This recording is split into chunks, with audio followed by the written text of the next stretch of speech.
Welcome. Settle in and take your time getting comfortable. There is no hurry in anything that follows. Tonight we are going out to the plain below Antioch in the winter of 1098 to spend one ordinary day in the camp of the First Crusade. Not the battles, and not the storming of the walls, only the rain, and the cold, and the long, patient waiting of the people who sat through it. Nothing will happen that you need to stay awake for. You are meant to drift off somewhere along the way and miss the ending. So let it run. Sleep well. We begin in the hour before dawn.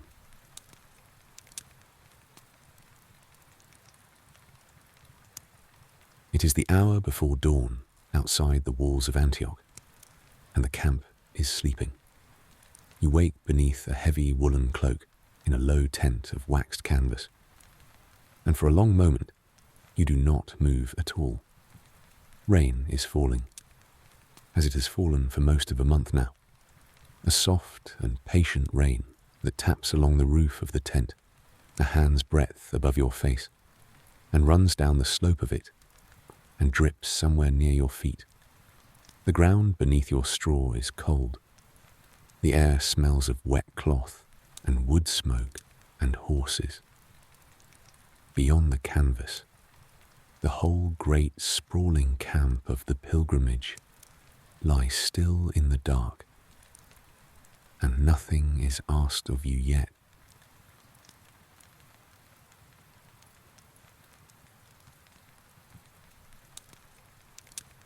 You lie there and listen. Somewhere off to the left, a horse shifts its weight and blows out through its nose. A little further, a man coughs, and another turns over, and the rain goes on. The camp is very large and very quiet, and the quiet has a shape to it, made of thousands of sleeping people spread over the flat ground between the river and the mountain. You have learned in these months to know where you are by sound alone. The river to the west, low and steady. The ox lines to the north. The smith's quarter, silent now, where in the daytime the hammers ring on iron from first light until dusk.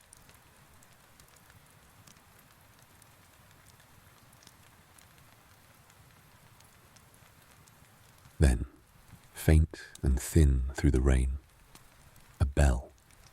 It is a small bell, hung on a frame outside one of the chapel tents, and a priest is ringing it for the first office of the day. All across the camp, other bells answer it, and the sound is not loud, only a scattering of little chimes drifting over the tents in the dark. You hear men beginning to stir.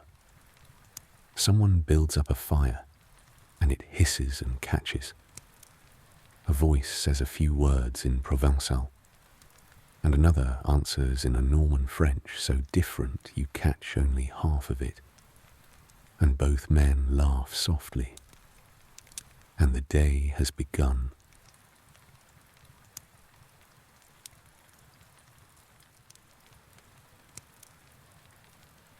You sit up slowly and reach for your clothes, which you have kept beneath a cloak with you, so they would be dry, or nearly dry. Woolen hose, drawn up and tied at the waist, a long linen shirt, and over it a tunic of coarse wool, the colour of the earth. Your boots are still damp from yesterday, and you pull them on anyway, because in this winter nothing ever dries, and there is no use waiting for it.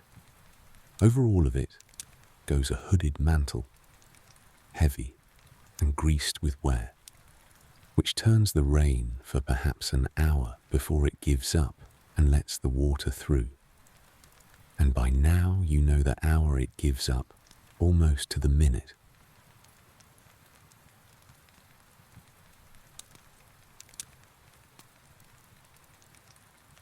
You push through the tent flap into the grey half-light. The rain touches your face, cold and small. Before you, the camp goes on and on. Rows of tents in every shape a man can make, from cloth and hide and salvaged wood. Cook fires waking one by one. Thin blue smoke lying low over everything because the air is too damp to let it rise. The mud takes your boots to the ankle at the first step. Far off across the plain, the walls of the city stand black and enormous against the last of the night, and the little lights along them are the lamps of the men who watch you as you watch them.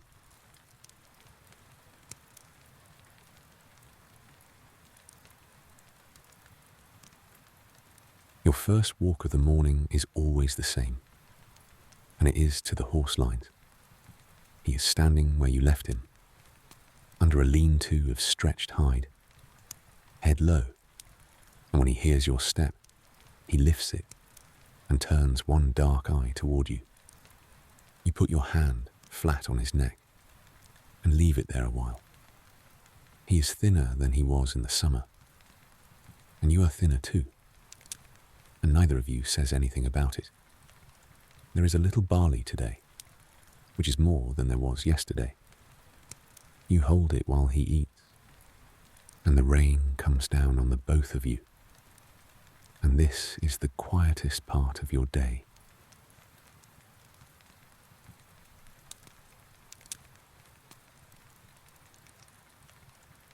The barley came up from the port 2 days ago, unloaded off a ship and carried inland by mule and by cart along a road that has become a river of mud, and it cost more than you would have believed a year ago that grain could ever cost. Everything here has a price now, and the price rises steadily, like water. But you have a handful of it in your palm, and he takes it with his soft grey lips, very carefully, the way he always has, and for that small moment, the arithmetic of the winter does not matter at all.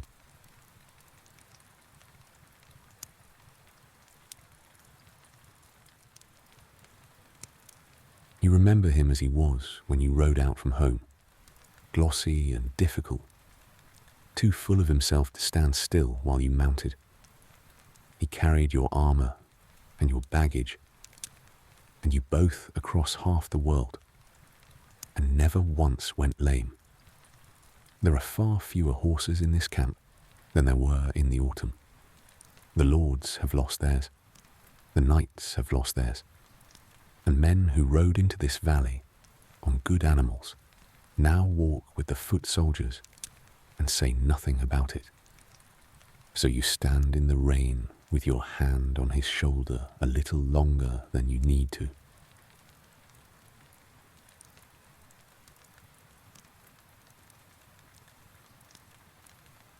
You walk back through the waking camp. Fires are catching everywhere now, little smoky orange points among the tents, and men are crouched over them, coaxing the wet wood, blowing, swearing gently, holding out their hands. Someone is singing very quietly to himself, not a song so much as a thread of one. A boy goes past carrying a yoke of 2 buckets, taking short, careful steps in the mud. The sky in the east is not yet light, only slightly less dark than it was, and the mountain behind the city is beginning to separate itself from the sky.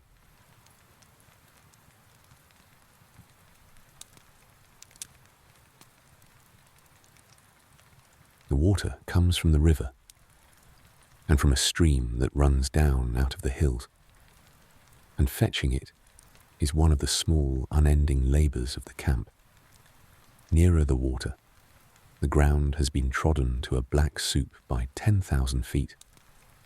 You take your turn at it some mornings. On others, your squire goes. The buckets are heavy, and the walk back is long, and you have learned to think of nothing at all while you do it, which is a skill worth having. and one you did not possess when you came.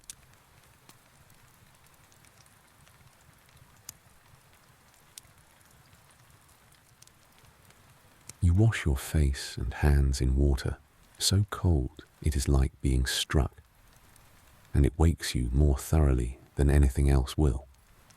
Men in the camp shave when they can, or trim their beards with a knife by feel, and many have simply let their beards go this winter, because a razor in cold water on a wet morning is a small misery nobody needs. You rub your face dry on the inside of your sleeve, which is the only dry cloth about you, and that is the whole of your morning washing.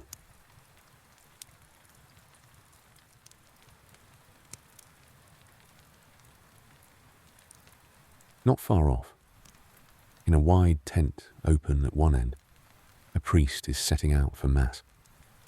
There is a portable altar, a stone slab that has come all the way from home in a padded chest, a chalice, a cross, 2 candles that lean in the draught. Men are gathering in front of it, standing in the mud, hoods up against the rain. There is no ceremony about the gathering. They simply arrive in 2s and 3s and stand, and the priest begins.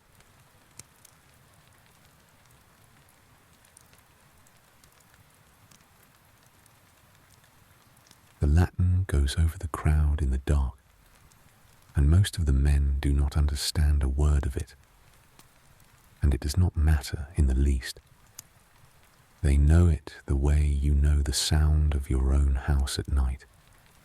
At certain places, every head goes down together, and at certain other places, a low murmur comes back to the priest out of the crowd, and the candle flames bend sideways when the wind pushes through the tent, and someone at the back is holding a horse that keeps trying to lean on him.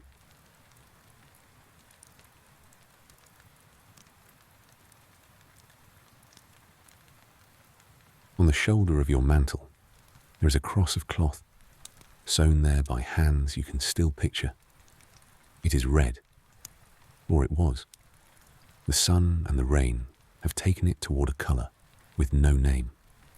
You put it on in a church at home, in front of a great many people, and you said the words, and the priest laid his hand on your head, and that cloth is why you are standing in the mud outside a city in Syria this morning, instead of standing in your own yard, watching your own breath.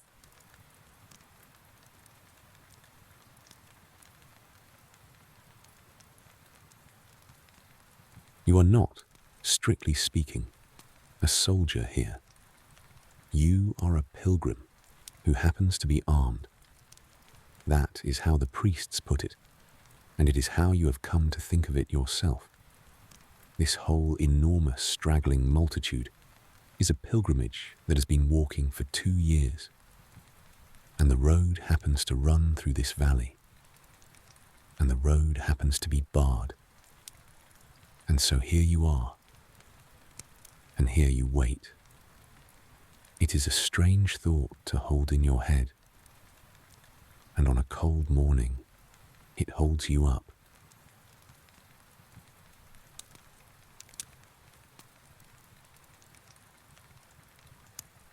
Mass ends, and the men disperse without hurry, and you come out into the grey morning with the smell of candle smoke still on you. The light has changed while you are inside. The sky is not brighter exactly, but the greyness has become a daytime greyness, and you can see the whole plain now. The tents running away from you in every direction, the dark mass of the city on its rising ground, the mountain behind it with its head in cloud, and the river winding somewhere off to the left with mist standing over it.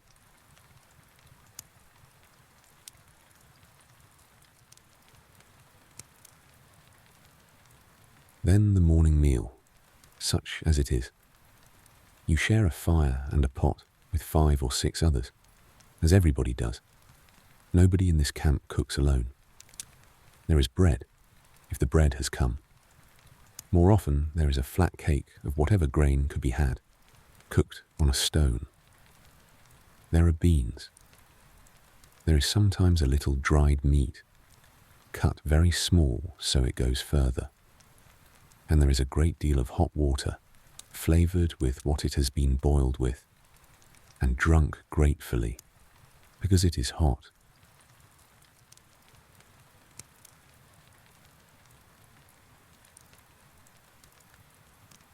In the autumn, there was more. The country round about was full of orchards and grain and oil and wine, and the army ate its way through all of it in a few weeks the way an army does, without much thought, because it did not occur to anyone that the siege would still be here at midwinter. It is here at midwinter. So now the food comes from a long way off, and it comes slowly, and there is less of it than there are mouths. And the price of a loaf is a thing men speak about the way they used to speak about the weather.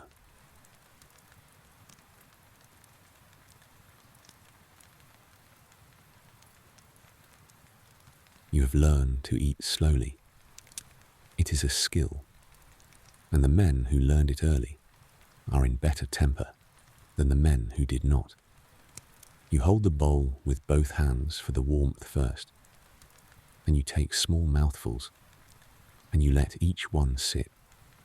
It makes a little food into a longer meal, and a longer meal is a longer sitting by the fire, and sitting by the fire is most of what comfort means in this camp, in this month of this year.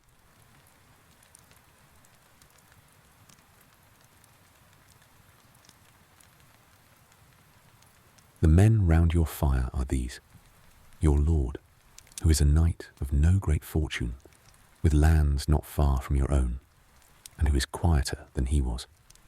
Another knight, older, with a bad shoulder from a fall years ago, that predicts rain more reliably than any sky. 2 sergeants, brothers, who came together and do everything together. Your squire, who is 16, and a boy from the servants who attached himself to the fire in the autumn and was never sent away, and who is now simply one of you.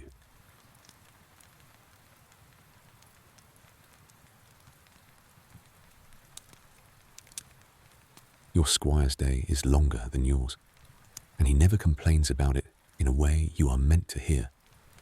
He waters the horse and mucks the lean-to, and carries and fetches and cleans and scours. And in return, you are teaching him, slowly, everything you know, which is how it was done for you.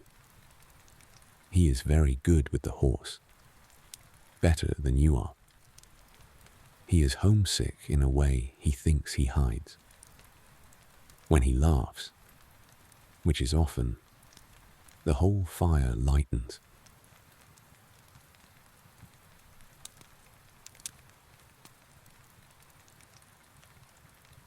The talk at a morning fire is always the same talk, and it is a comfort for exactly that reason.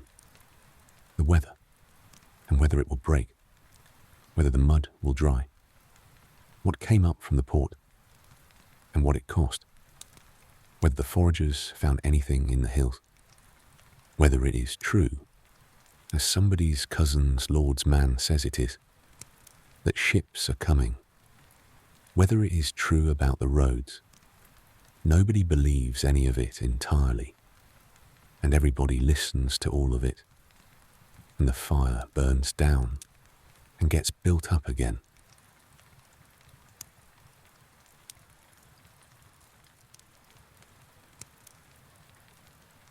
The camp is not one camp but many, laid alongside one another, because this army is not one army.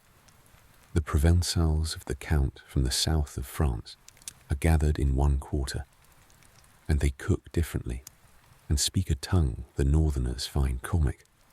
The Normans from Italy are in another.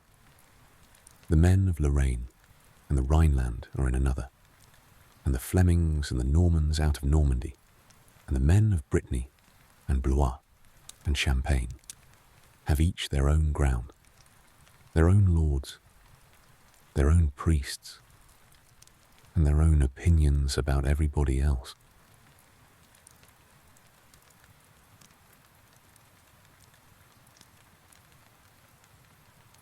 You can walk from one quarter to another in an hour and pass through 4 or 5 different worlds. The tents change shape. The smell of the cooking changes. The songs change. Men look up at you as you go by with the mild curiosity of people who have been in one place a long time. Banners hang wet and heavy on their poles above the great tents, and you have learned to read them the way you read faces, and to know from 100 paces whose ground you are standing on.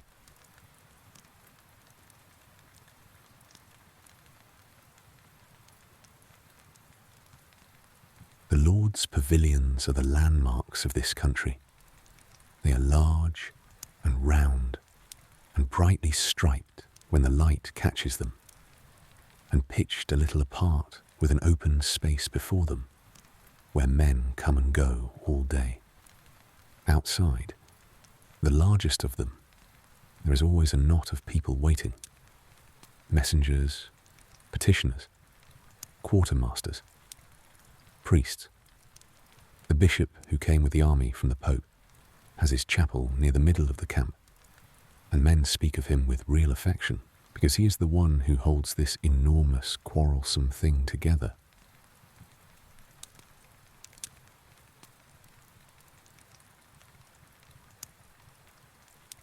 Between the tents, there are paths, and the paths are the great civic achievement of the camp. Men have laid brushwood and broken staves and planks off wagons and stones carried in from the river, and in some places, whole doors taken from somewhere that no longer needs doors. They sink and are relaid, and sink again. You have your own preferred route to everywhere, and you know precisely where to put each foot. And to watch a man walk through this camp is to know at once how long he has been here.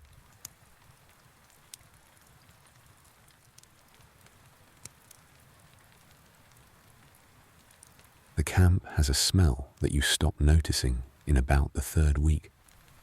Wood smoke through all of it, and wet wool, and horses, and leather, and cooking, and the deep black smell of turned mud.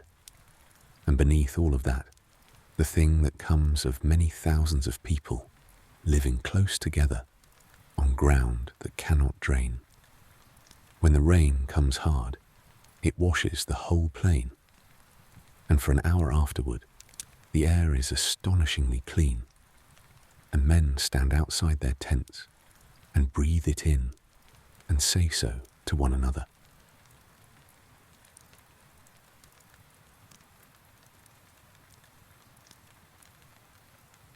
And across the plain, always, there's the city. It is very large. Its wall runs down from the mountain and along the level ground and back up the mountain again, and it is studded with towers along its whole length, so many that men have tried to count them and come back with different numbers and argued about it. Behind it, the mountain rises steeply with its own fortifications along the crest, and above that, the cloud. It has been standing there in front of you every day since October.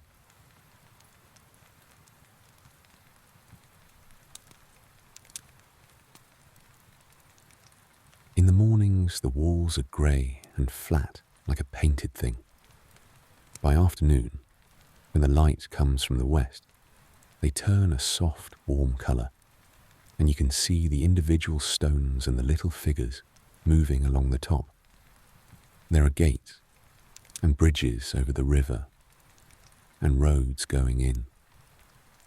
And in the beginning, you looked at all of it the way a man looks at a problem. Now you look at it the way you look at a mountain, as part of the landscape, as something that is simply there.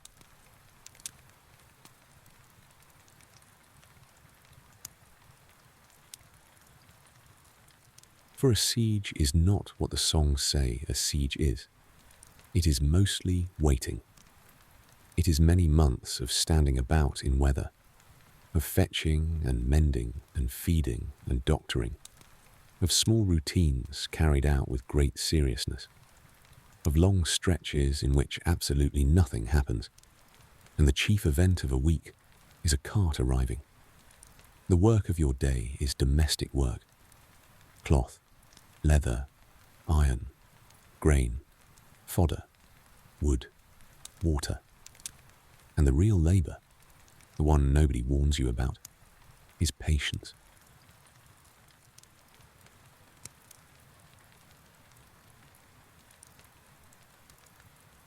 So you go back to your tent and you do the work of the morning, and the first of it is the mail. Your hauberk hangs from a pole, driven into the ground beneath the shelter of the canvas, hanging the way a man hangs, with the sleeves down and the skirt of it split for the saddle. It is thousands upon thousands of small iron rings, each one riveted closed, made by a man in a town at home over a great many patient weeks. And it is worth more than everything else you own except the horse.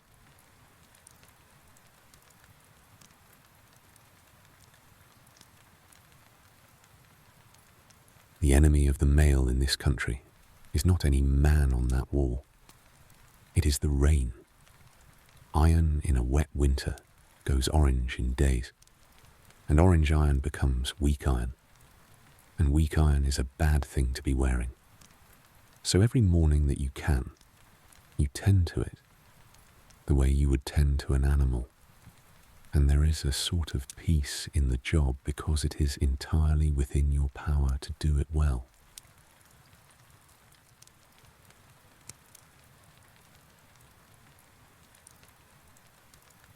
You have a barrel half full of sand and grit that came from the riverbank and was dried by the fire.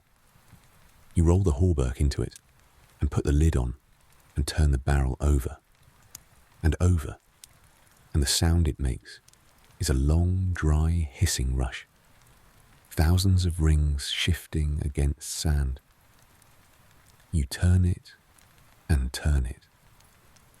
your arms warm up, and the sound goes on, and it is one of the least unpleasant noises in this camp.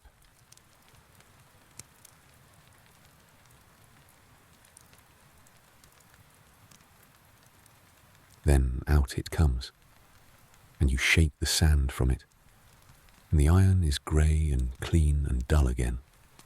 You go over it with a rag and a little grease, working the grease well in, and the smell of the grease is mutton and smoke.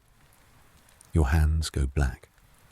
The rings run through your fingers with a small, heavy sound, like a chain being paid out slowly. And when you are done, you hang it up and stand back and look at it, and it looks like a thing that will keep you alive.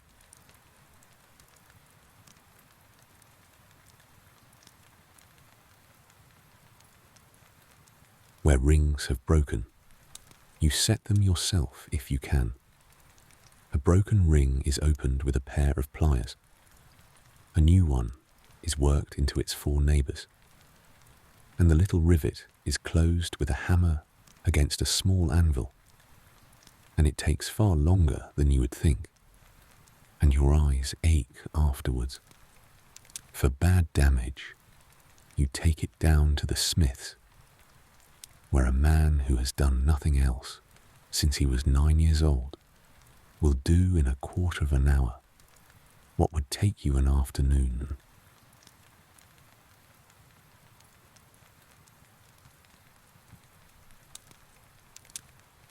Beneath the mail goes a padded coat, quilted and stuffed thick with wool or tow, and it is this humble garment, and not the iron, that does most of the work of keeping you whole. It is also, in a winter like this one, the warmest thing in the camp, and there is not a man here who has not been tempted to sleep in it, and quite a few who have.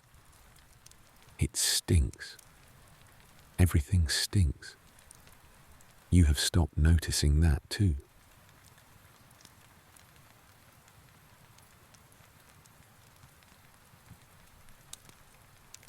There's a hood of mail that goes over your head and covers your throat, and beneath it a cap of padded cloth tied under the chin, so the iron does not sit on your skull. The helm is a plain cone of iron with a bar down the front to guard the nose, and it is not comfortable and was never meant to be. You keep it wrapped in cloth in the tent, and you take it out and look it over and rub it down and wrap it again.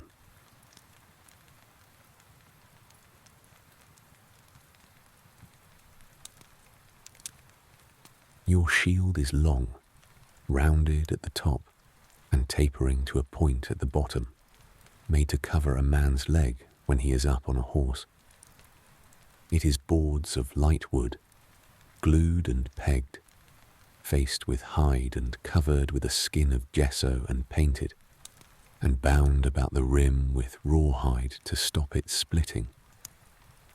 There are straps on the back for the forearm, and a long strap to hang it from your neck, and the whole thing is lighter than it looks and takes a great deal of punishment.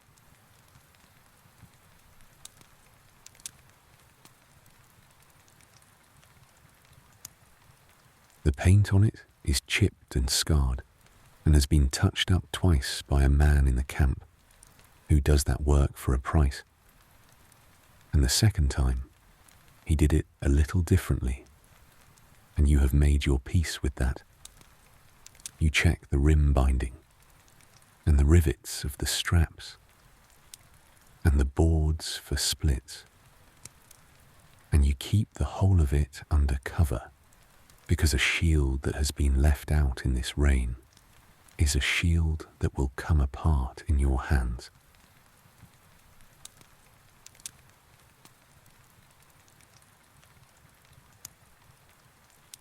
The lance is a shaft of ash with a small iron head, and it is a thing you expect to break and replace, and to break and replace again. There is a stack of them under a hide near the horse lines. The wood for them comes from wherever wood can be got, which in this stripped country is a longer story every month, and the smiths turn out the heads by the dozen. And you take one, and you set the butt in the mud, and lean on it, and feel how the balance sits. And that is all the ceremony there is.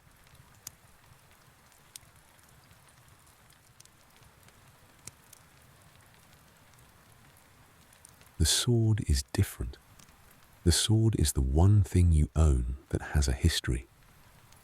It came to you from your father, and to him from somewhere he told you about twice in his life. It is a broad, straight blade with a plain cross and a heavy pommel to balance it, and it hangs at your left hip on a belt that has been repunched 3 times this winter for the shrinking of you. You draw it and look at the edge and put a stone to it and slide it home again. And the scabbard is lined with greased fleece, which oils the blade every time it goes back in.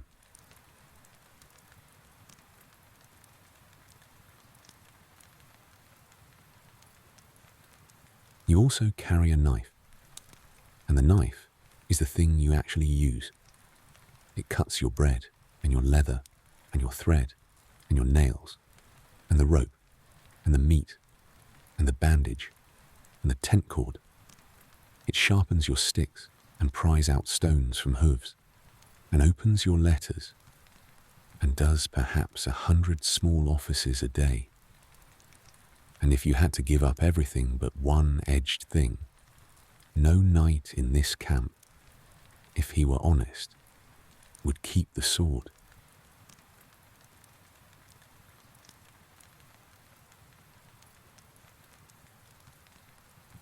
You do not carry a bow, and you never learned. The bows in this army belong to other men, and the crossbows especially, and those men have their own quarter, and their own craft, and their own quiet arrogance about it. You have watched them at the butt, winding the cord back, setting the bolt, the flat, hard smack of the release. And you have a proper respect for it, and no desire at all to learn it now. At your age, in this weather.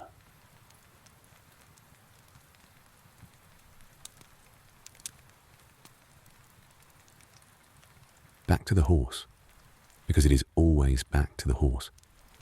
His feet are the whole problem of this winter. Standing day after day in wet ground softens a hoof and rots the frog of it. And a lame horse in this camp is very close to no horse at all. So you pick out each foot with a hook and scrape and look and smell, which tells you more than looking does. And you have the smith trim and reset a shoe when it is needed. And you have laid down brushwood in the lean-to to keep him up out of the wet.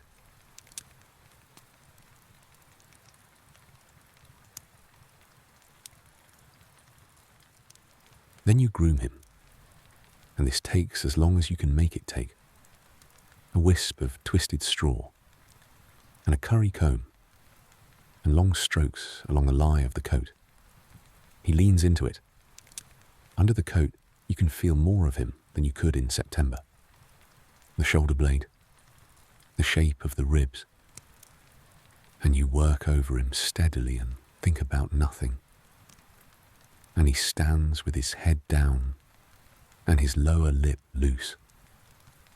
And you both do this for a quarter of an hour every day of your lives.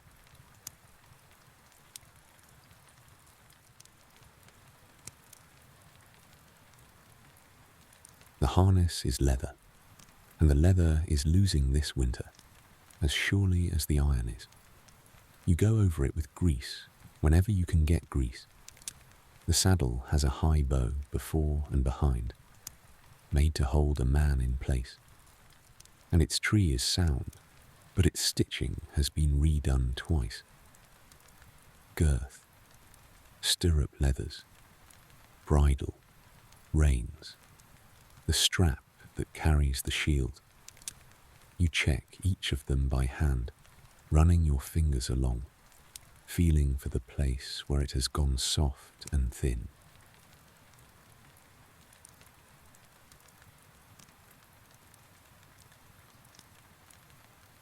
The fodder question has no good answer. There is no grass worth the name at this season, and none at all within a long ride of the camp. And the barley and the straw come from far away and cost what they cost. Men cut reed and rushes down by the river. Men strip what leaves remain. Men have quietly fed their horses things that are not fodder, and the horses have quietly declined to thrive on them. And that is the arithmetic of the winter in one sentence.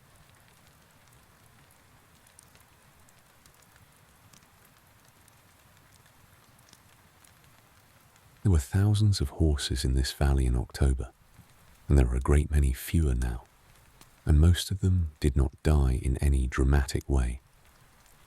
They stood in the wet, and they were hungry, and they got thin, And one morning, a man came out to the lines and found his horse lying down.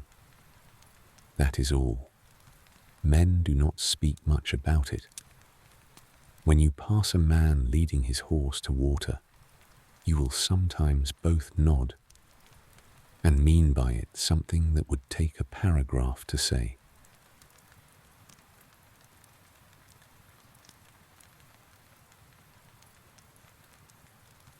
So, the shape of this army has quietly changed. There are knights here, good men from good houses, who now walk. They carry their mail on a mule, if they still have a mule, or on their own backs if they do not, and they stand in the line with the foot soldiers, and nobody says anything about it, and the men who still have horses are careful, in a way that would surprise you, not to be seen to be pleased about it. A siege is a great leveler. Everyone is wet.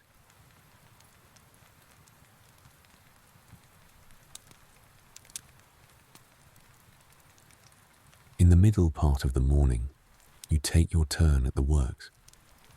You walk out with 2 or 3 others along the path toward the forward post, past the last of the tents, past the horse lines, out where the ground rises a little and the wind comes across without anything to stop it.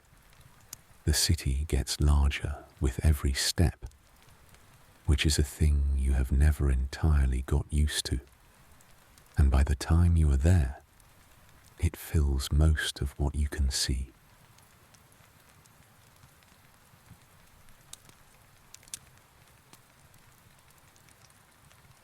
The post is a mound of earth and timber, thrown up with spades over several weeks, with a ditch before it, and a palisade of stakes on the top, and a rough shelter behind for the men off watch. It smells of wet earth. It is not a beautiful piece of engineering, but it did not need to be. It sits where it can see the road and the gate, and that, in the end, is the whole of what it is for.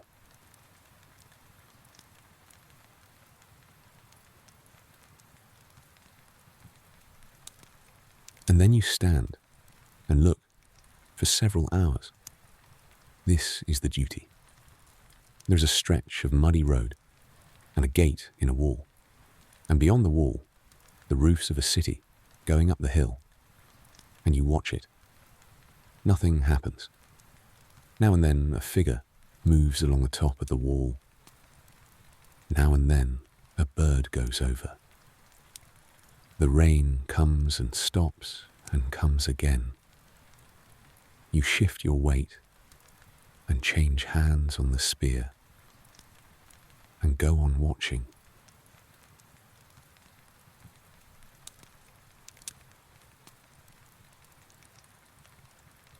You come to know that wall the way you know a field at home. That tower has a stone missing near the top, 3rd course down. That stretch has a stain running from a drain. There is a place where the parapet has been repaired with different stone, and the join shows. You know the hour when the gate is opened, and when it is not, and the man who walks that section in the afternoon, whose gait you would recognize anywhere in the world, and whose face you have never seen.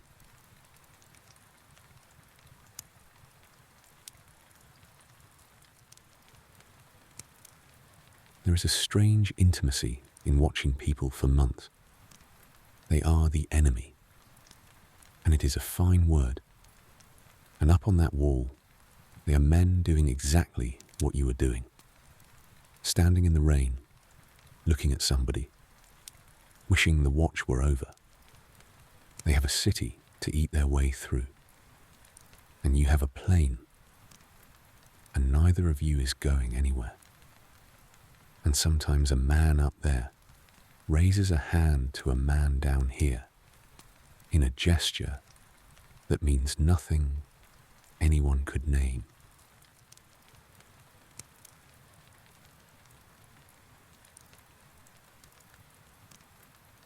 Talk on the watch is quiet and rambling and has no destination. The older knight tells you again about the shoulder and the fall and the horse that did it, and you listen again. One of the brothers describes his village until you could walk through it in the dark. The mill, the ford, the priest's dog, the field they call the long piece for no reason anyone remembers. You describe your own. Everyone on this plain is homesick, and nobody uses the word.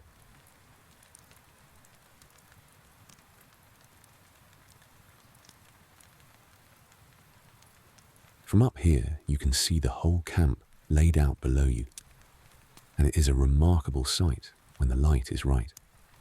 It is a city itself, a city of cloth, 10,000 smokes going up and bending over in the same direction.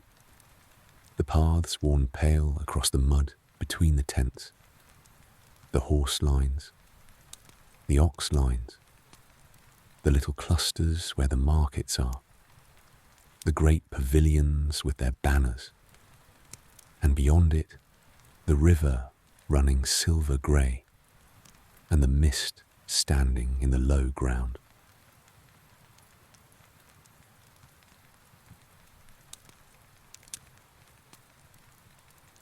Down there the bells go for the offices through the day, and up here you hear them thinly, one after another, from different quarters, never quite together.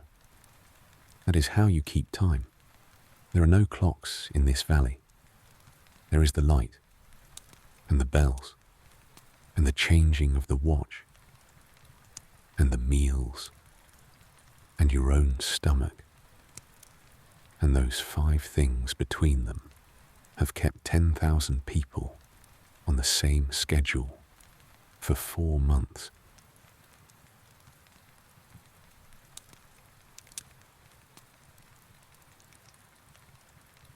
Then the relief comes up the path. 4 men walking badly on the bad ground, and there is the small ceremony of handing over. Nothing to report, nothing to report. The gate, as usual. That fellow with the red thing on his head was up there again. And you go down. And going down is always faster than going up. And you arrive back among the tents with your feet very cold, and the tips of your fingers white, and a whole afternoon in front of you.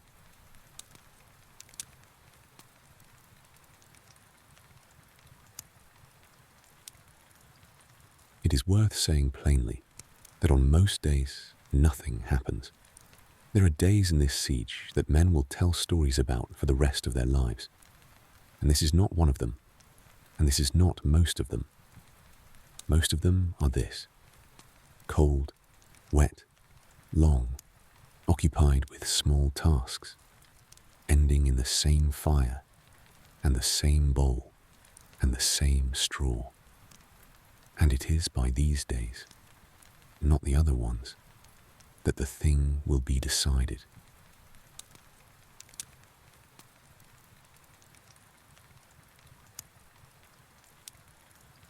Midday in a Syrian winter is a modest event. The light comes up to a certain flat brightness in the middle of the day and stays there for a few hours, and then begins to go, and the sun itself may not be seen at all from one week to the next. Under a sky like that, time does something strange. It stops being a line and becomes a kind of weather you are standing in. Men say the day went quickly and cannot tell you a single thing that happened in it.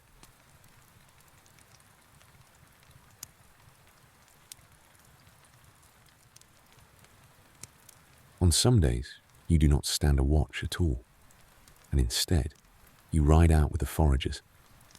And those are the days you like best, whatever the weather does. A party goes out in the morning. A few knights who still have horses, a body of sergeants and footmen, a string of pack animals, a man or two who knows the country and can make himself understood in it.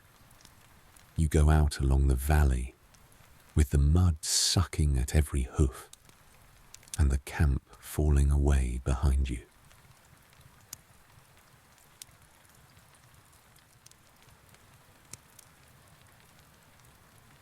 The country here would be beautiful in another year.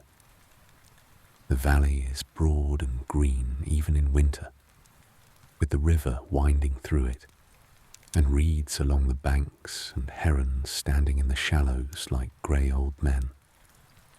There are olive groves on the slopes, silver-leaved and gnarled and older than any building you have seen at home.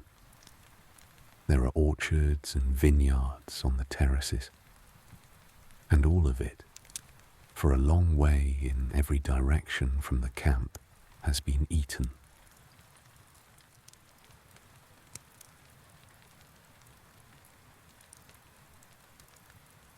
So you ride further out each time. Up out of the valley, the ground goes stony and rises into hills, and the hills have villages in them, small and old, houses of stone and flat roofs, built into the slope, so that one man's roof is another man's yard.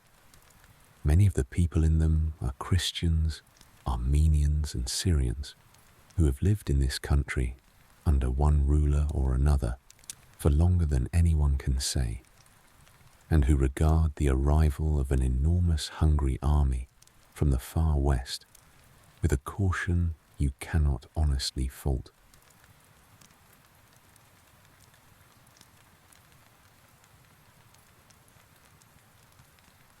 The trading is done mostly with the hands.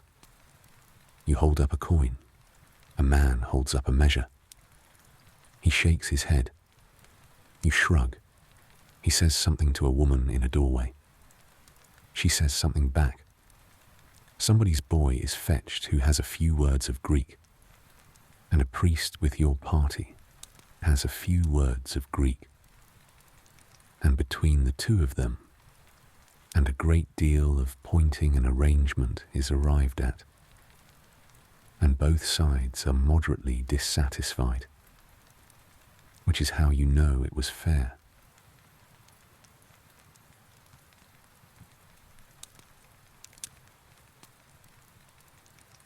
What comes back down the hill is grain sometimes, and oil in a jar packed in straw, and wine, which is thin and sharp and marvellous, and dried figs, and beans, and if it is a very good day, a goat walking down the track behind a sergeant on a rope, entirely unaware of the importance of the occasion. The prices are high, and everyone knows the prices are high. And the men who complain loudest are the ones who have not thought about what a village has to lose by selling.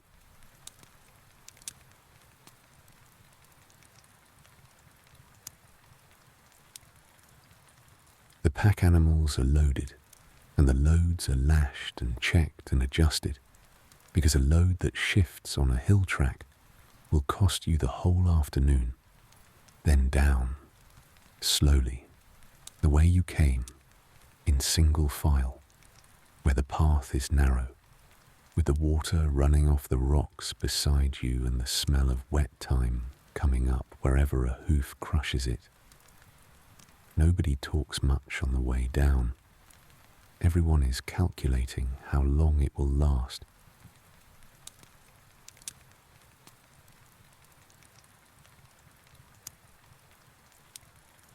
The ride back in the rain takes half the daylight. Wet wool has a smell that gets into your whole head. Water finds the one place on your shoulder where the mantle does not quite overlap, and runs from there straight down your spine, and there is nothing whatever to be done about it. And after the first hour, you stop caring. And after the second hour, you have arrived somewhere almost restful, jogging along in the wet with your hood dripping and your mind entirely empty.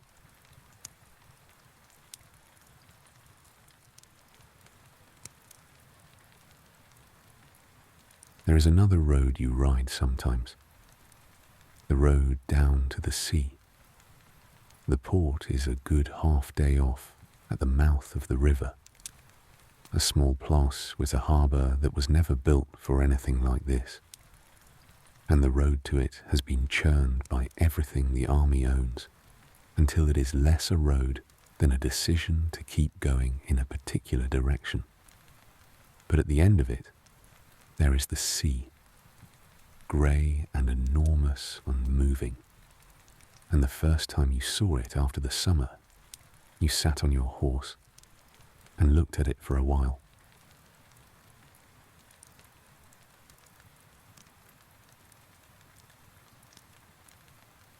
And in the harbour, there are ships. There have been ships from Genoa. There have been others out of the west, drawn by the same business that draws ships everywhere, which is the knowledge that somebody a long way from home will pay. They bring grain and wine and oil and rope and iron and timber and news and pilgrims, and they take away letters and men who have had enough. To stand on that shore and watch a sail come in is to feel the world reach out one finger and touch you.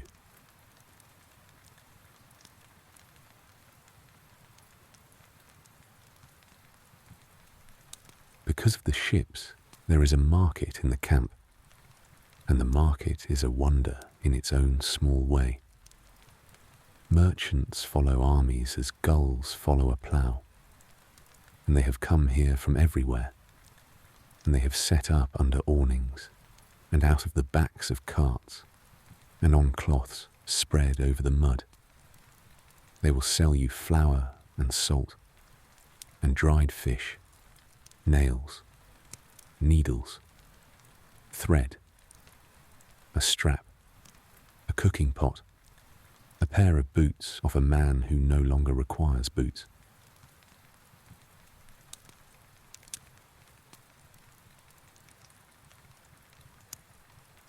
The prices in that market would have been a scandal at home, and here are simply the truth.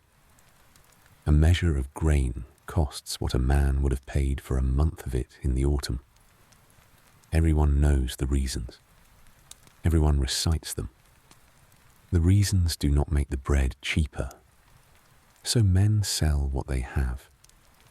A buckle, a cloak, a spare bridle, a silver thing brought from home for no clear reason, and now at last revealed to have a purpose.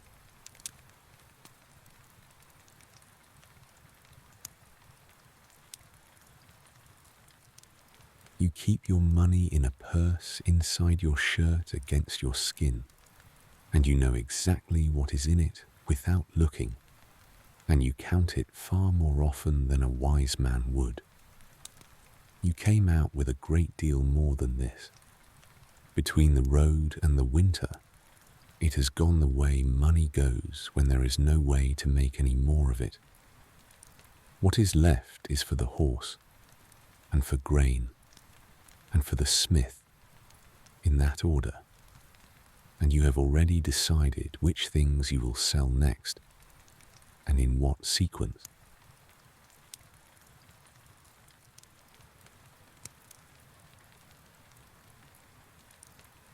The smith's quarter is the loudest place in the camp, and the warmest, and men drift there in bad weather, with no business at all, and stand about with their hands out.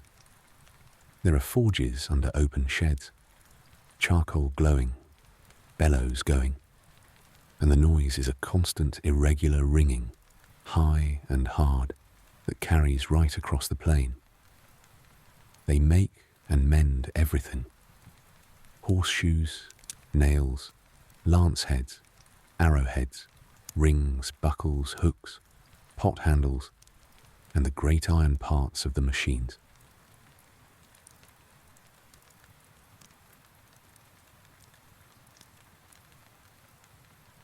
The carpenters are quieter and just as busy.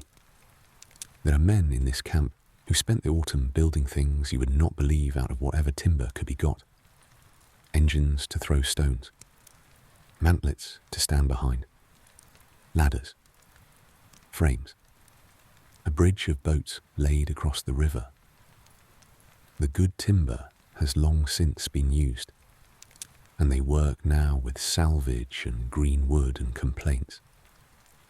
And their heap of shavings is the driest, sweetest smelling thing for a mile.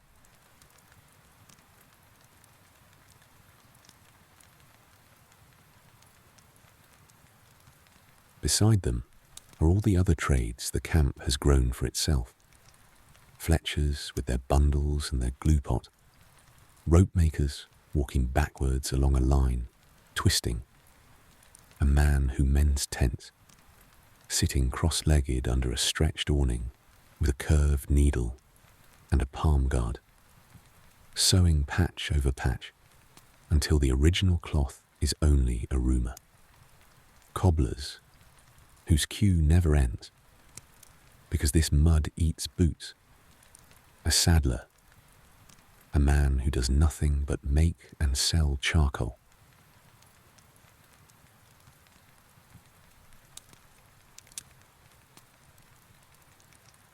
Down at the river, where the water is clean enough, and the bank shelves gently, the washing is done.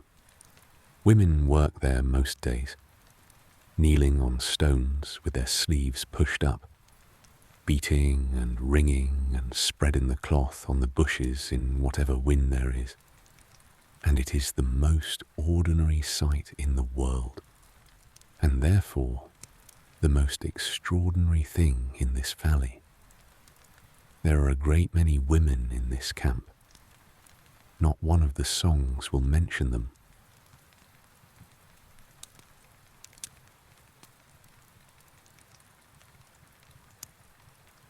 There are clerics everywhere, and they are the memory and the paperwork of the pilgrimage. They keep the accounts of the great lords, and write letters for men who cannot write, and record what is owed and to whom, and marry and bury, and hear confession, and preach at the fires when they are asked, and sometimes when they are not.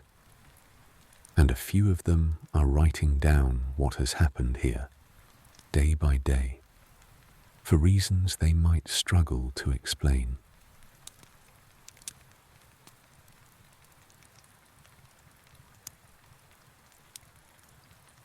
There are the sick, and they lie in shelters, set a little apart, on straw, under whatever can be spared.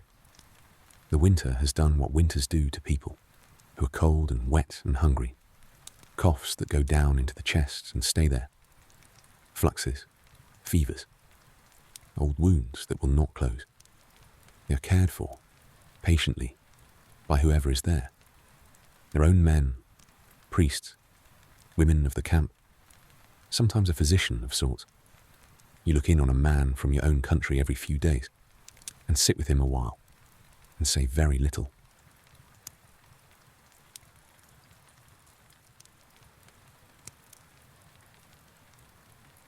And then there is the great mass of the poor. For every man in this valley, with mail and a horse, there are many who came with nothing but a staff and a bundle and a conviction. They walk, they carry, they dig and fetch water and gather wood and take the worst of the weather with the least to keep it off. And they get less of everything. And they have been the most numerous part of this pilgrimage since the day it left home. And they will still be here when it moves.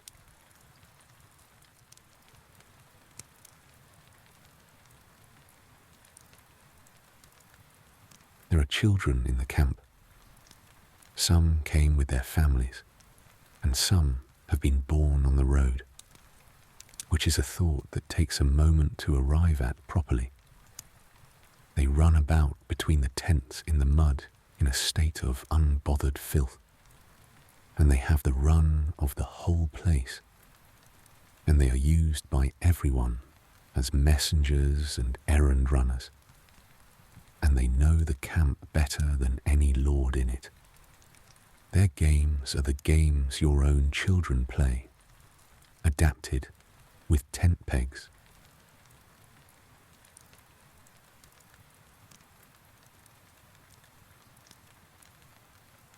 The offices of the day go on through all of it, and they are the clock and the spine of the camp.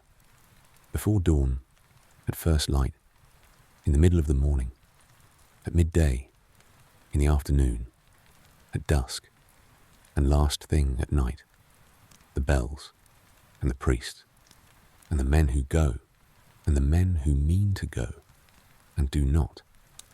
You cannot hear all of them from any one place. You can always hear some of them from anywhere.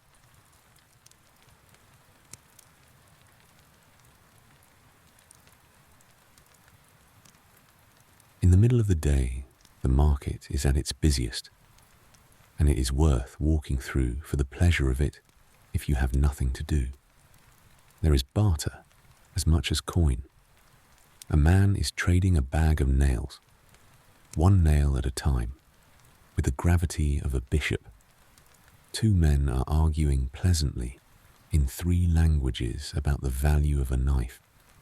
Somebody is selling hot food out of a pot, and the smell of it will follow you for 50 paces after you have decided you cannot afford it.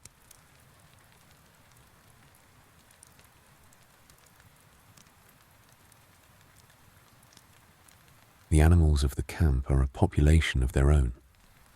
Oxen for the heavy carts, standing in their patient rows, chewing, blinking slowly at the rain. Mules and donkeys, who are the true labourers of every army that ever marched. And dogs, a great many dogs, who have attached themselves to particular fires and are fed by men who cannot spare it, and who are the only creatures in this valley who seem to find the whole arrangement entirely satisfactory.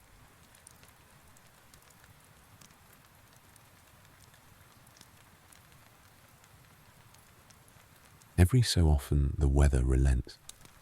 The rain stops for a day. A wind comes, and the ground goes from soup to something a man can stand on. And if the sun comes out with it, the whole camp changes character within an hour.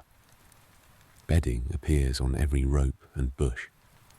Men sit outside with their boots off, looking at their own feet with mild interest. Somebody starts singing properly. It never lasts, and it does not need to.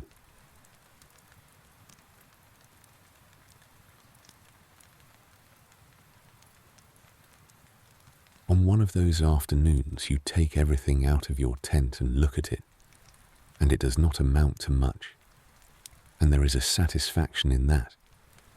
Your chest, bound with iron, with a lock whose key hangs round your neck, a spare shirt, a spare pair of hose with a great deal of history in them, a blanket, a cloak, a hat, cup, bowl, spoon, a whetstone, an awl, needles, waxed thread, a coil of cord, a little pot of grease. Everything else you own is either iron or eats hay.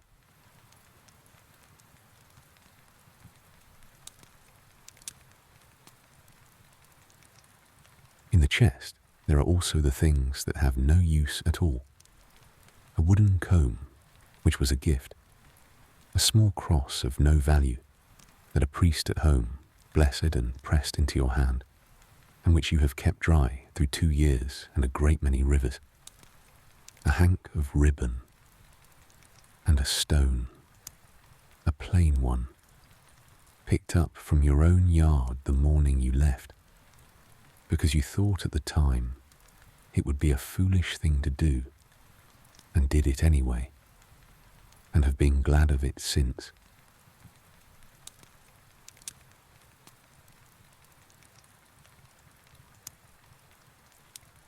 There are letters in there too, 3 of them, worn along the folds from being opened. Somebody at home dictated them to a priest, so they are stiff and formal and full of the priest, and you have read them so many times that you can hear the person behind the words the way you hear a voice through a wall. They say the harvest was middling. They say the roof was mended. They say everyone is well and prays for you. You put them back and close the lid.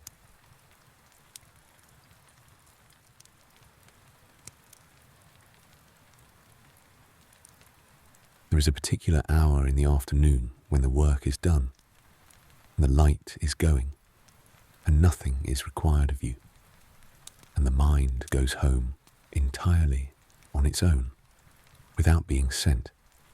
It is not a sad thing when it happens.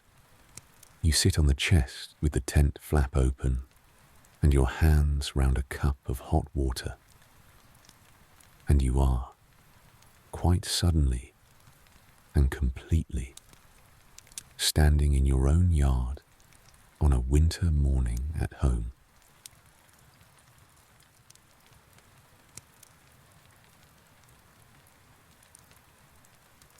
There is the hall, low and long and smoky, with a fire in the middle of the floor, and the smoke finding the hole in the roof when the wind is right, and not finding it when the wind is wrong.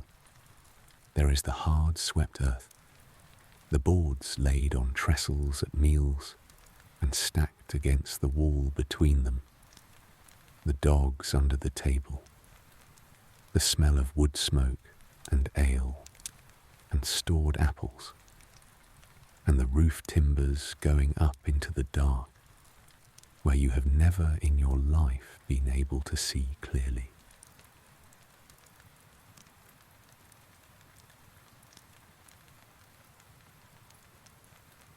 And outside, there is the yard, and the byre, and the stack, and beyond that, the fields with their long ridges lying under the frost, and the wood at the top of the slope, and the little grey church with the yews.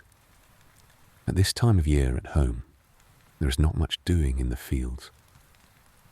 The men are hedging and ditching and threshing in the barn, with the doors open at both ends for the draught.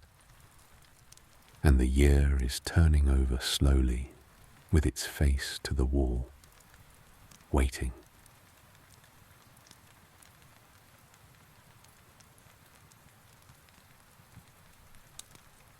Somebody is running all of that in your absence, and doing it, you suspect, rather well. There is a steward, and there are the people who have worked that ground since before you were born, and will go on working it after you are forgotten. And they know the fields and the beasts and the weather of that place far better than you ever did. You think about this more charitably now than you would have done 3 years ago. It turns out that the manor did not require you nearly as much as you believed.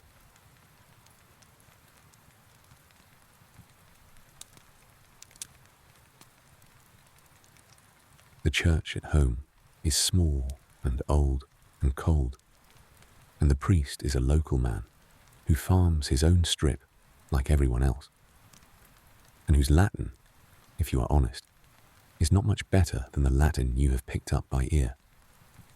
But he baptized you, and he buried your father, and on the day you left, he stood at the door with the whole village behind him, and said something you did not properly hear, because your horse would not stand still.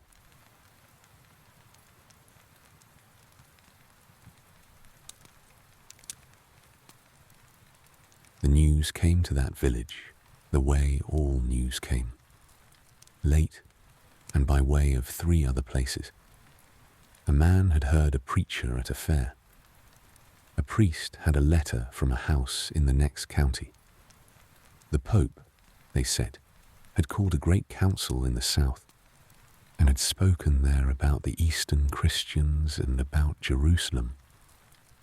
And men were taking a vow and sewing a cross on their clothes, and lords were selling land, and it was all quite unlike anything anyone in that village could remember.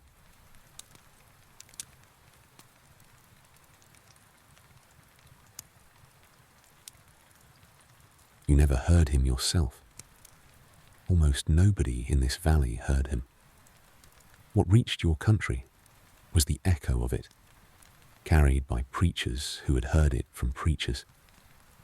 And it grew and simplified in the carrying the way a story does. That the road to the Holy Sepulchre was to be opened. That those who went would have their penance in the going. That God wished it.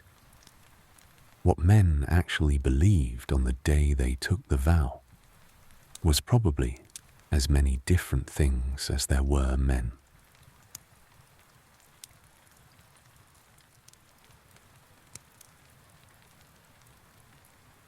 You took the cross in the spring, in that church, with your neighbours watching.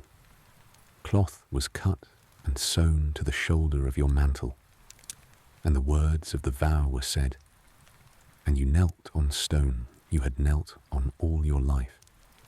You remember chiefly that your knees hurt, and that a dog got in, and that afterwards you walked out into ordinary daylight, and everything was exactly as it had been, except that you were now a man who was going away.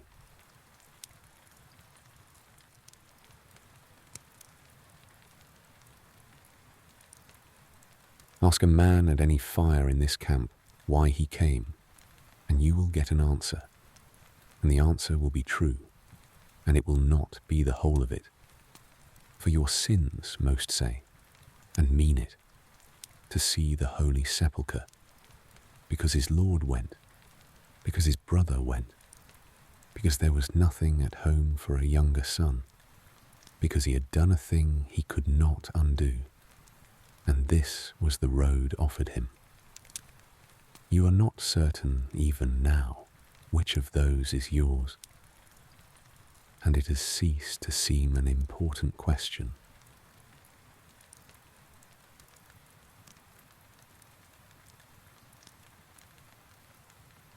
What was certain was the cost.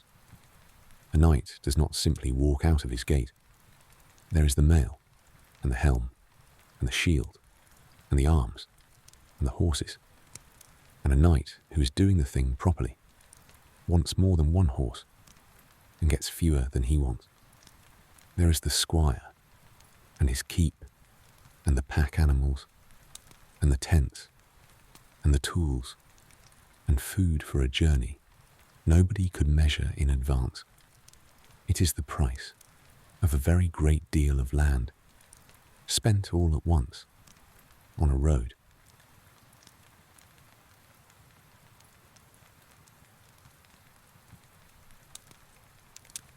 So you did what nearly everyone did. You went to the monks, and you sat in a cold parlour, and the business was done in the polite roundabout language such business uses. And you came away with silver, and they came away with a claim on land your family had held for 4 generations. You could hardly complain. They gave a fair price, and they prayed for you into the bargain.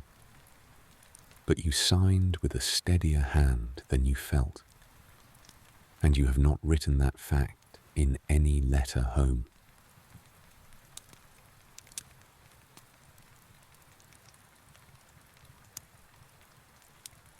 The leaving is the thing you remember most sharply of everything before this valley. It took a whole morning, and it was full of stupid small delays, a strap that broke, a bag that had to be repacked, and you were furious with all of it, and only afterwards understood that everyone had been drawing the morning out on purpose. And then the road, and the turn at the top of the hill, from which you could still see the roof, and you looked back, and then it went behind the trees.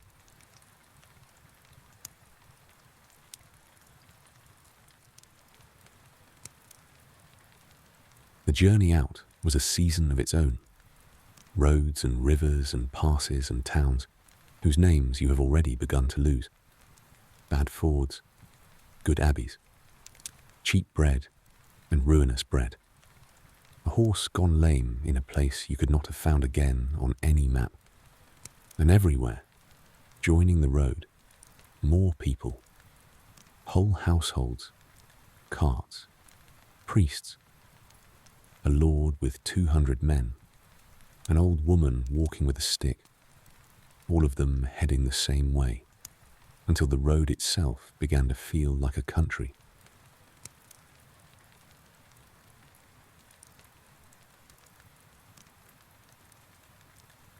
And at the end of that, Constantinople.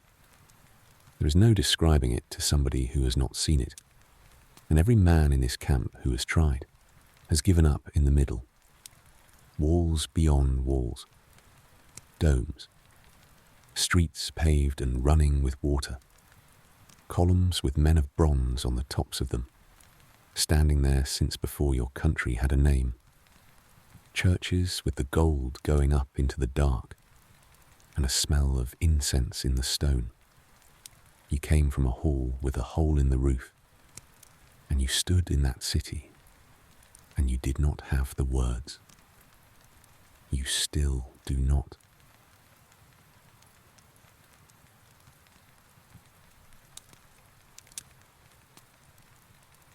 There were negotiations there between the emperor and the lords, and oaths were sworn about who should hold what if it were taken. And the whole business was conducted over months in a language of gifts and delays and formal politeness. You were nowhere near any of it. You were camped outside the walls with everyone else, being given bread and being watched. And you learn that spring that great affairs are decided by a very few men in a room, and that the rest of the world simply waits outside and is told.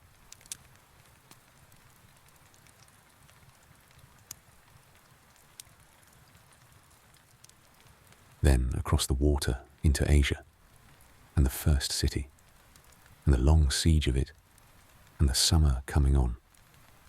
That siege ended in a way nobody had expected, and a good many men grumbled about. And you learn then that a war is not a story with a shape.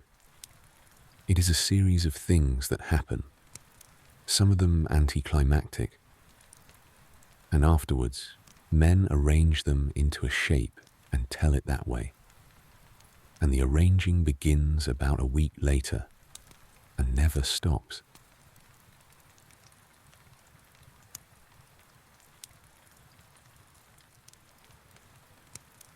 The crossing of the great dry country in the middle of that summer is the thing the men speak of least. There was a long day early on, out on the plain in the dust, that those who were in it still talk about only in short sentences and only to each other. And it is not for a quiet evening, and it is not the part of the road that broke people anyway. What broke people was the heat and the distance and the water.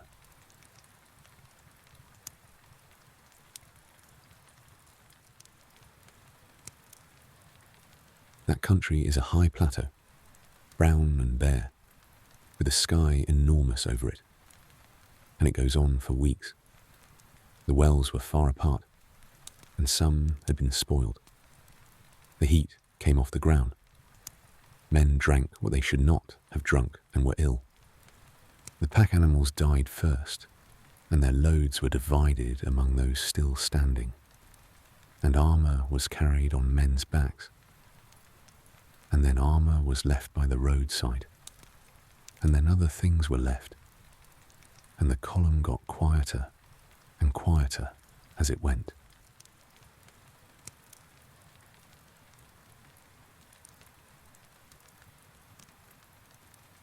In the mountains, and if the plain was long, the mountains were cruel. The track went up into cloud and became a ledge with a drop on one side. In mud, in rain, with horses that could not be led and would not be driven. Men roped their animals and lost them anyway. Loads went over. Whole days were spent covering a distance you could see across. It is the one part of the journey that men of every contingent describe in exactly the same words, and the words are not complicated.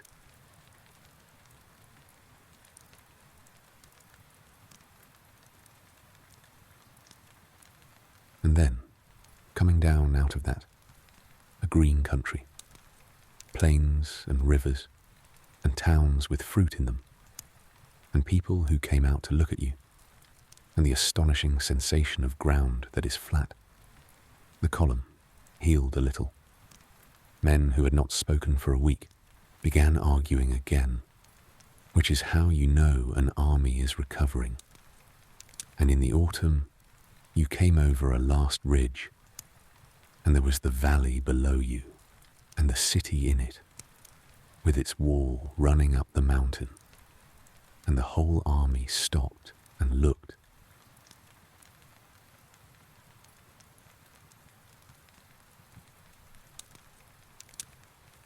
The camp that was pitched that October was pitched by confident men. Nobody said out loud how long it would take, and everybody privately assumed it would be over before the weather turned, because that is what men assume. Tents went up in neat lines. There was food in the country, and the country was rich, and men ate well and behaved as though the eating would go on. There were arguments about precedence, which is always the surest sign that everyone thinks the main business is nearly done.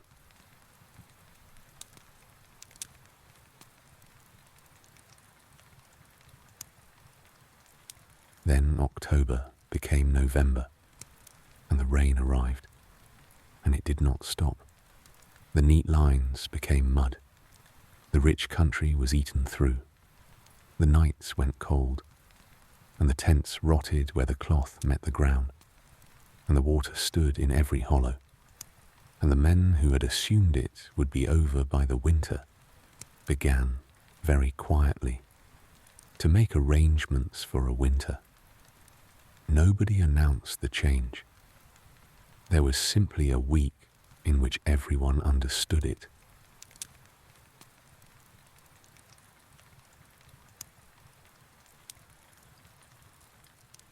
You kept the feast of Christmas here in this valley, and it was in its way the strangest day of your life. There was Mass, and there were candles, and the whole camp went, and the priests preached, and men who had not sung since France sang, and there was almost nothing to eat, and everybody was wet through, and afterwards you all went back to the fires and sat in the dark. You would not have traded it, and you would not care to repeat it.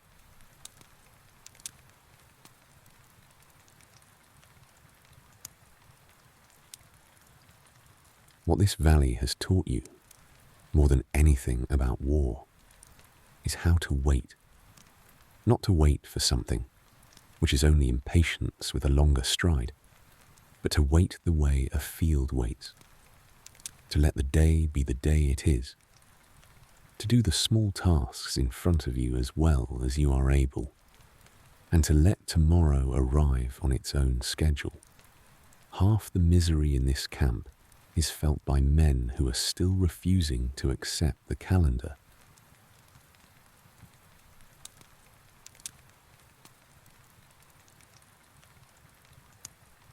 When a ship is going home, word runs round the camp 2 days beforehand, and everyone who can write, or knows a man who can, sets about a letter.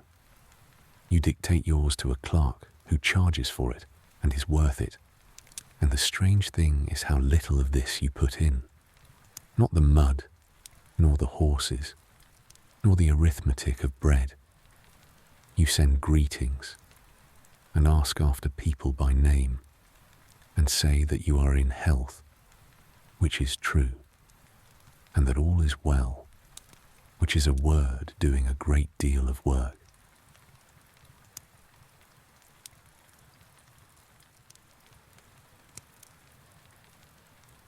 The letters go down to the port on a mule, with a boy walking beside it.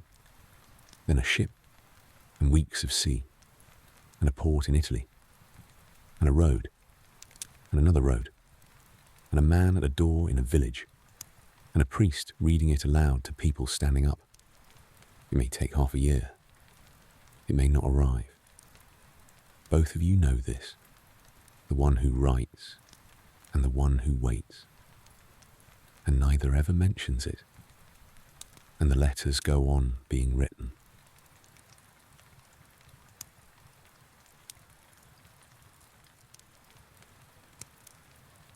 Some men have gone home, some went from the plateau, and some from this camp in the worst of the winter, and they walked down that road to the sea, and took ship and went. There is a word for it, and the word is not kind. And you have heard it used, and you have never used it yourself, because you have stood at 3 in the morning in the rain and understood exactly how a man arrives at that decision. They were here a year longer than most people ever will be.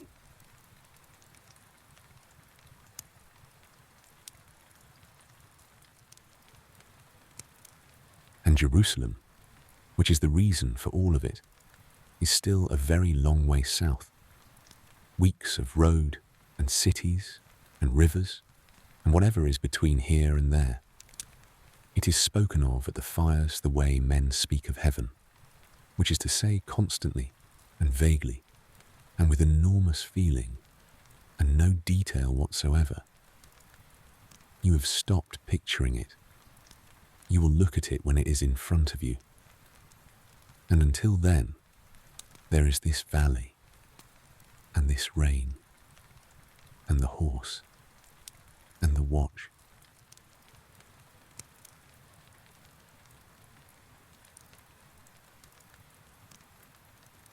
The afternoon goes. The light in this country does not so much fade as thicken. The greys deepen one at a time, and the far hills go out first, and then the mountain, and then the great wall in front of you turns from stone into a shape, and the first small lights show along the top of it. In the camp behind you, the fires are being built up, and the smoke that lay flat all day begins to glow along its underside, and the whole plain turns amber and black.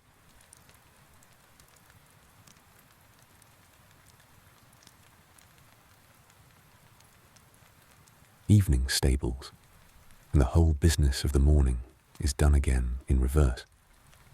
Water, and the last of the fodder, and a hand run down each leg, and the feet again, and the rug that is not a rug, but a folded piece of old tent cloth, tied on. He is tired in the way a horse is tired when he has done nothing all day. You stand with him while he eats. The rain has thinned to almost nothing. Somewhere down the lines, a man is talking to his own horse in a low voice, saying, from the sound of it, nothing at all.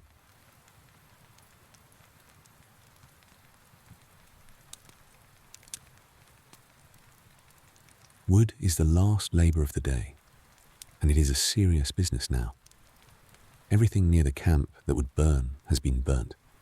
The scrub, the dead orchards, the fences, and in the end, a good deal of what used to be furniture. So men go further and come back with less. And a bundle of dry sticks is a thing worth carrying 2 miles. You have a store of it under the edge of your tent, kept off the ground on stones, and you guard it like grain.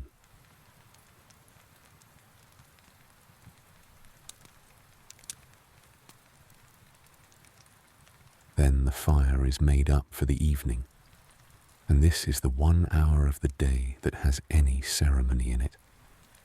The embers of the morning are opened, and the new wood is laid in the shape everyone at this fire has agreed on without discussion. And it catches, and the light goes up on the faces round it, and everybody leans in a little. There is no better sight in this valley. There may be no better sight anywhere.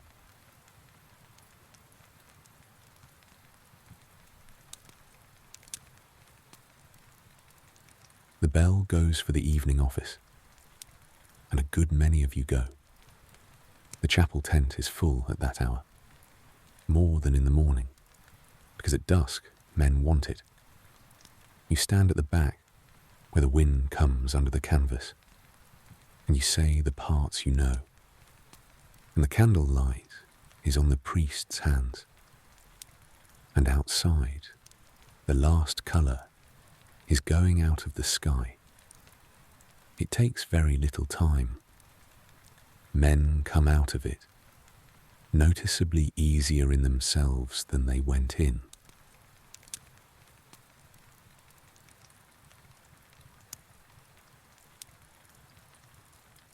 There is a chaplain who comes round the fires in the evenings, an unhurried man with wet boots and a bad cough, and he sits down where he is welcome and stays a while. He does not preach at you. He asks after the shoulder, and after the boy, and after the horse by name. Sometimes a man walks off a little way with him into the dark, and they stand together for a few minutes, and the man comes back and sits down and picks up his bowl, and nobody asks.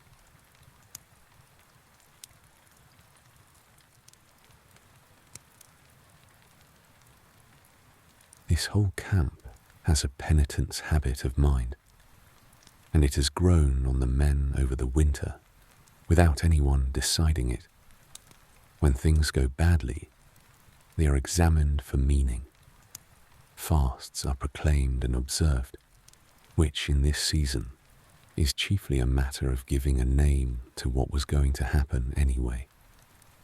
There are processions, barefoot, round the camp in the rain, with the priests going before, and a long tail of people following, singing something slow.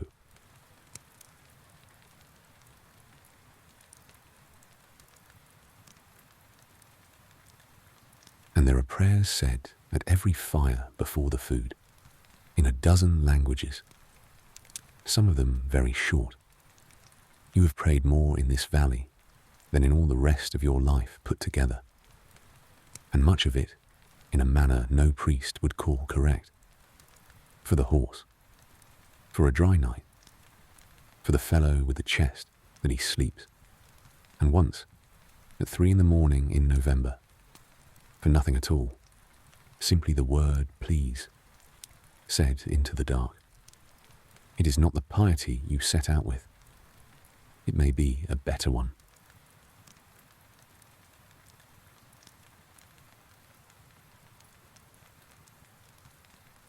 The evening meal is the same food as the morning food, and it tastes entirely different because it is dark and there is a fire.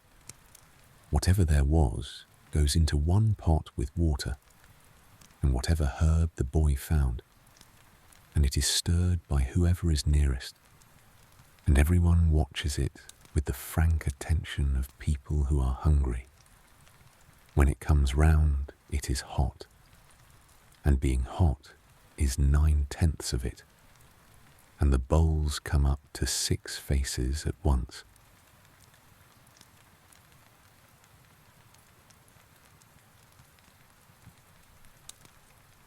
You eat slowly, as you have taught yourself, and hold the bowl in both hands afterwards until the warmth has gone out of it and into you. The talk over the food is easy and useless and the best of the day. What a certain lord is supposed to have said to another certain lord. Whether the older knight's shoulder is promising rain. What the boy would eat first, if he could have anything, which is a game the fire plays perhaps twice a week and never tires of.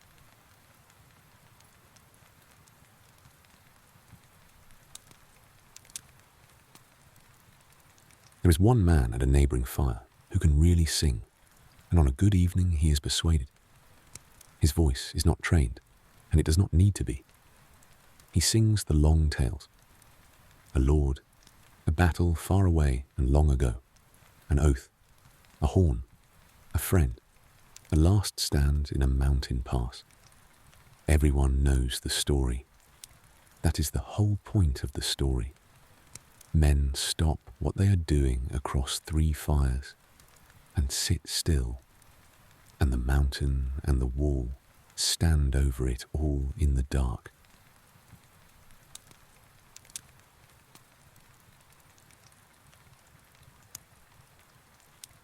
And when the singing stops, there is that particular silence, the one that comes after, where nobody wants to be the first to speak and spoil it.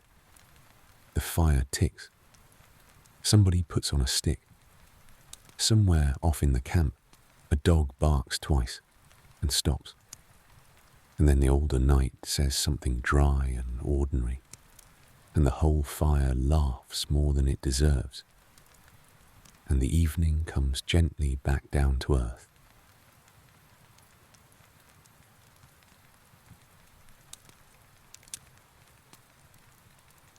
Listen to any fire here for 10 minutes, and you will hear 4 tongues. The men of the south speak their own language, which the northerners mock and secretly find beautiful. The Normans have theirs. The Lorrainers and the Flemings have theirs. All consonants and good humour. The priests have Latin, and out of all of them, the camp has grown a language of its own. About 200 words, half of them of food and half of them rude, understood by everybody from the port to the mountain.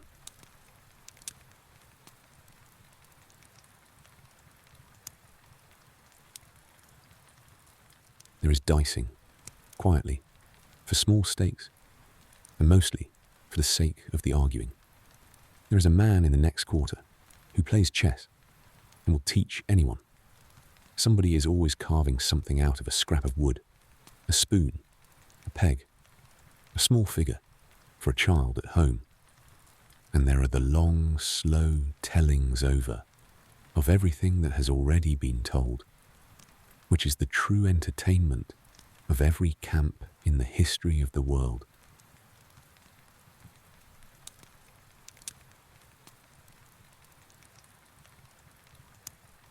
Across the plain, the great pavilions are lit from inside and glow like paper lanterns, and shadows move on the cloth of them. Councils sit late.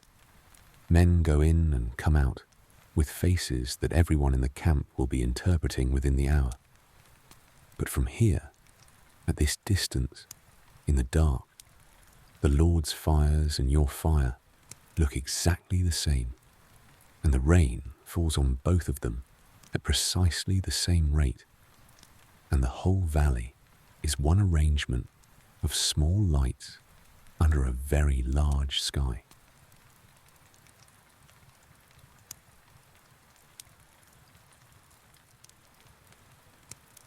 The last bell of the day is thin and comes late, and it is for the office, they say, before sleeping.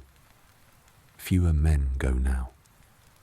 The priest says the psalms in the near dark, with 2 candles and a handful of people, and the words are about the night, and about being kept through it, and about not being afraid of what walks about in the dark.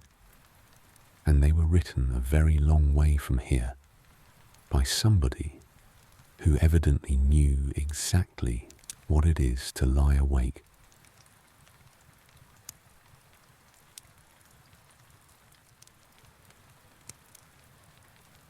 After that, the camp begins to put itself to bed, and it happens the way a tide goes out.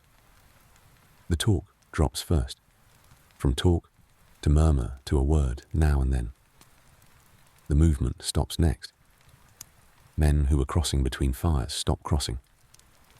The fires are let down, and in a quarter of an hour, a place that held 10,000 voices holds only the rain and the horses, and once or twice, a laugh from somewhere far off that has no explanation and needs none.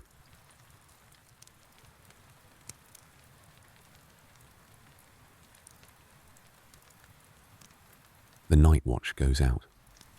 You hear them assemble not far off. A low voice counting. Boots in mud. A spear butt knocked against something. And then them moving away toward the posts. They will stand out there in the wet all night in reliefs, looking at the same wall you looked at all afternoon, seeing the same nothing. In 2 nights, it will be your turn. Tonight, it is not. And there is no pleasure in this camp, quite like the pleasure of that thought.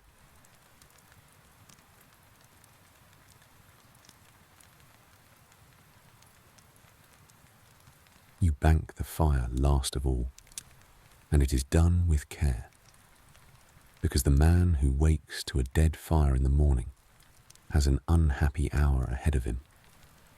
You rake the embers together into the middle and lay a piece of the wet green wood across them to hold the heat down, and heap the ash up over the edges and set the stones back. It will be a red eye in the grey light at dawn, and the first man up will feed it, and everything will begin again.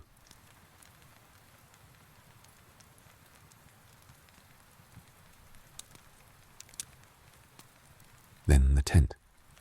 You duck in under the flap, and the sound of the world changes at once. The rain going from a noise on the whole plain to a small, close tapping just above you.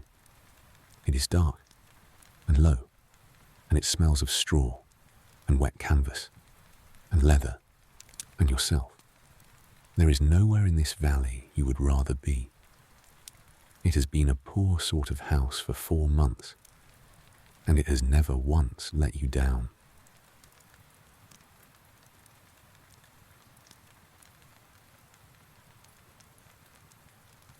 You hang the mail on its pole and settle the folds so it does not gather water, and set the helm under the edge of the cloth in its wrapping, and lay the sword along the ground within reach where your hand goes without being asked, and stand the shield against the tent pole.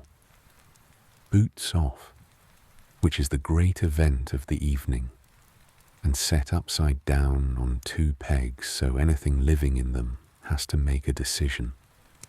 Hose off. Feet briefly considered.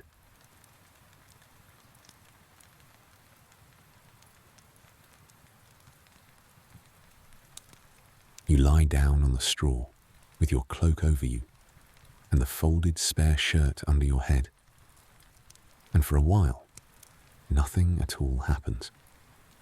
Your body begins going through its evening inventory, reporting each ache in turn.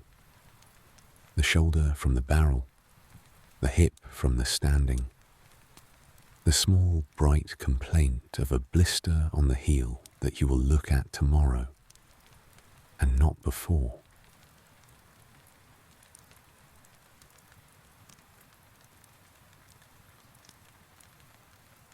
The rain comes back a little heavier and settles into that steady, patient tapping along the roof. The same sound that was there when you woke, and it has been running underneath the whole of this day like a thread through cloth. It is a good sound to lie under. It says that the weather is doing its work out there, and none of it is your business now. It runs down the slope of the canvas and drips somewhere near your feet, and you have stopped moving your feet.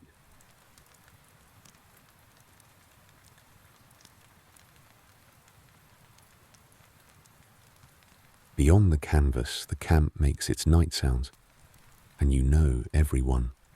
A horse shifting and settling on the lines, someone coughing far off, the soft, irregular crack of a fire that has been banked and is arguing about it, a tent cord creaking as the wind takes it, boots going past on the boards, unhurried, a watchman on his round, and the sound getting smaller and smaller until the rain closes over it.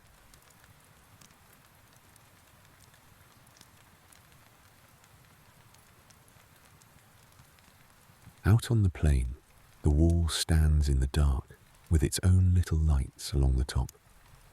And up there, men are doing what the men down here are doing, coming off a watch, banking a fire, lying down in their clothes, listening to the rain on a roof. It is the last thought you have about that city most nights, and it is not a soldier's thought at all, and you have never said it aloud to anybody.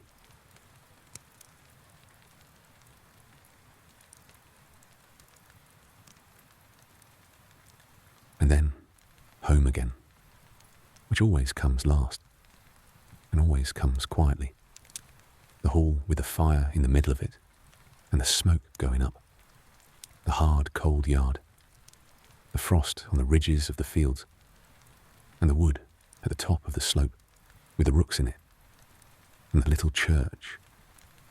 And the whole place lying still in the dark at exactly this hour, with the roof holding and the year turning over slowly, waiting for the spring, doing perfectly well without you.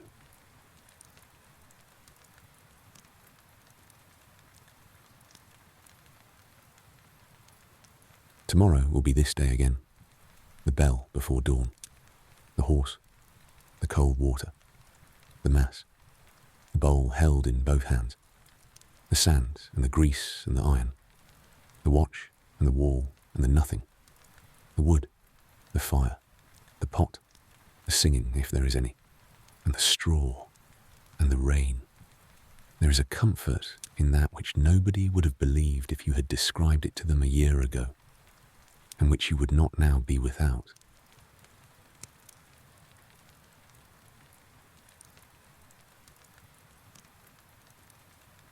Somewhere ahead of this winter, there is a spring, and after the spring, a road going south, and at the end of the road, the thing you swore to see. It will come. It does not need you to think about it tonight. The whole of that is somewhere out beyond the dark and the rain, folded up and waiting, and it will unfold itself in its own time. And none of it is asked of you at this hour.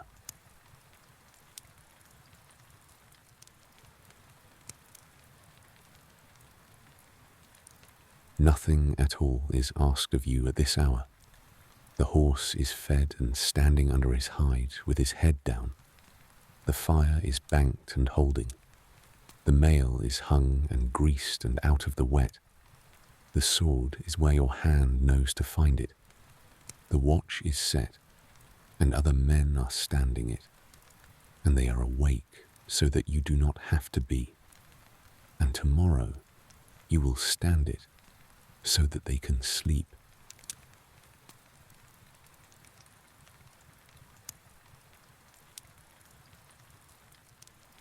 So you let the day go. It goes in pieces, the way it always does. The last one first, the wall and the road and the gate going out of your mind, the mud, the market, the letters in the chest, the faces round the fire, one at a time, until only the light of it is left, and then not even that.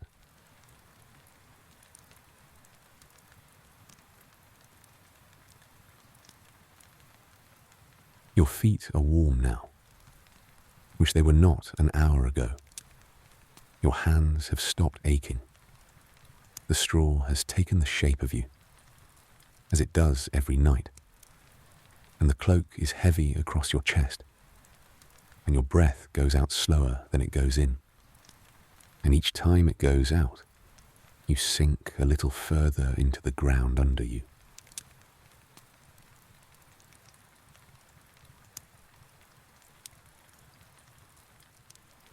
The rain keeps on above your face, small and steady and endless, and the tent breathes gently in the wind, in and out, in and out, and somewhere the fire settles with a soft sound, and the horse lines are quiet, and the whole enormous camp on the plain is lying down together under the same weather.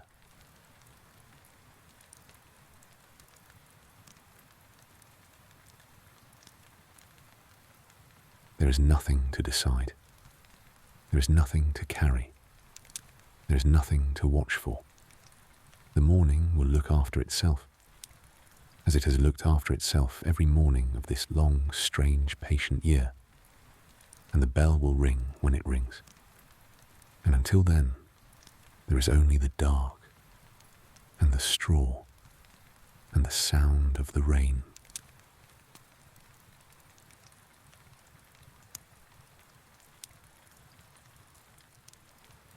Let it come down, let the fire hold, let the camp sleep, and the horses, and the men on the wall, and the hills, and the river running out to the sea in the dark, with the ships riding at the mouth of it.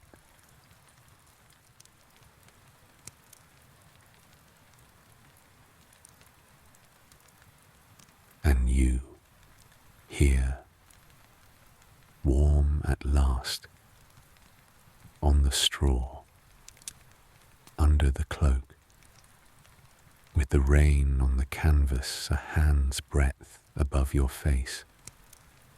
Sleep well. Sleep well.